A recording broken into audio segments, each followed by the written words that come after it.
How much of that do you think people are missing because they are not witnessing? They're not even aware that there's a witness. They're so identified with either the mind and the thoughts and the stories, or the impulsion to run into the human doing. Okay, problem, what do I need to do to fix it? Instead of just sitting. And then you add in all of this, the modern world, the incessant tech use, the fidgetiness, the need, the productivity purgatory that I can't just sit and be with stillness. I have to be doing something.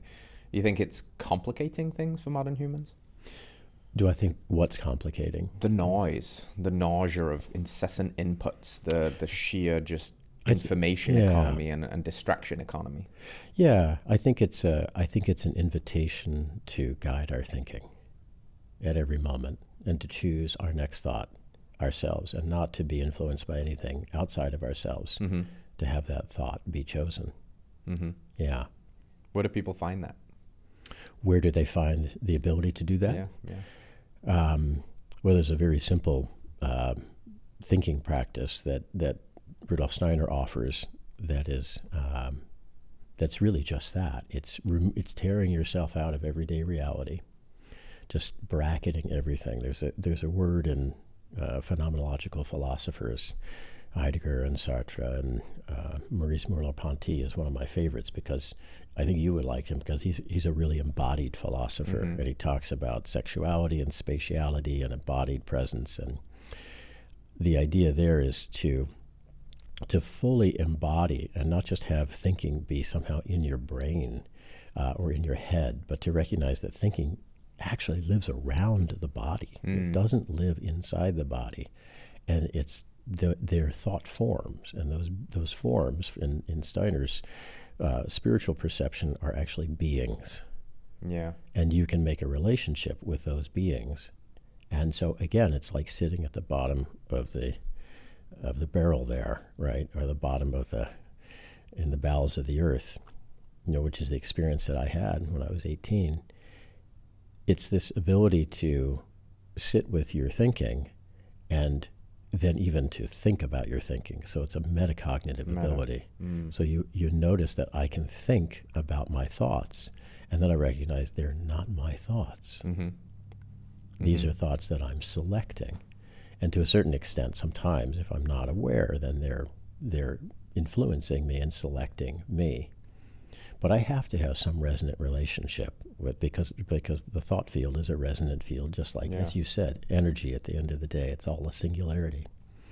And so then I start to notice that I can make a relationship with a being of anxiety, for example, the one that I've been avoiding and running away from. That's weakness. There's no strength in thinking if we're not able to just have that being sit right next to us, feel the nature of that being, the gift that they bring as a stern taskmaster. And in Steiner's estimation, this was 100 years ago now, he suggested that anxiety will be the kind of soup du jour for humanity.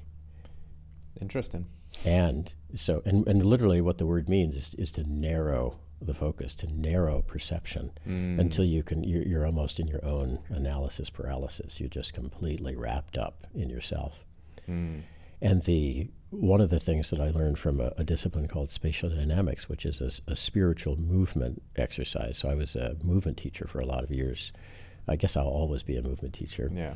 To help kids bring their spirits and souls into their body, so that their body is being moved by their soul and their spirit much more than their personality or just the drill and rote mechanics of movement, which stultifies the soul. It really just wrenches it into nothingness. It grinds it into dust. And the opposite of that is recognizing that the capacity for movement doesn't come from the body. It doesn't get initiated from the body. It comes from the periphery and moves towards us. These energetic streams you're talking about, which most ancient cultures, and certainly the esoteric components, the people who are awake in each of those cultures, perceived those movement streams and called it all kinds of different things. Pneuma, chi, ki, prana, kundalini, intelligent infinity, all sorts of different experiences, all names for the same substance, this ether substance. Yeah.